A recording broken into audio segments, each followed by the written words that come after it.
Hordoftoonni Uffee TV hundumti keessan akkam jirtu? Baga nagaadhaan dhuftanii Uffee TV subscribe share gochuu hin dagatinaa. Har'a qubee nuti waliin barannu inni jalqabaa qubee haa jedhamudha.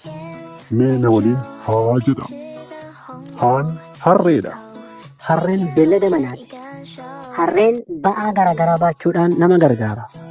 Kanaaf qubeen haa harree bakka bu'a. Qubeen itti aanu iidha. Iin illeettiidha. Iin bineensa bosonaati. Saffisa baay'ee qabdi. Baay'ee miidhagdi.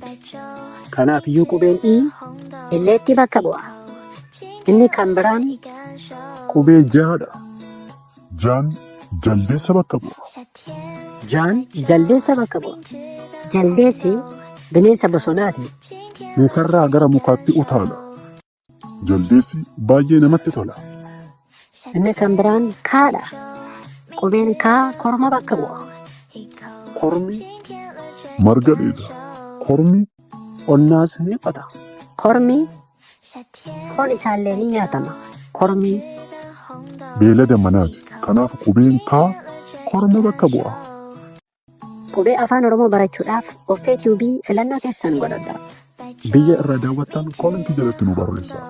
Uffee YouTube subscribe Comment, like, share gochuun dagatinaa. Galatoomaa.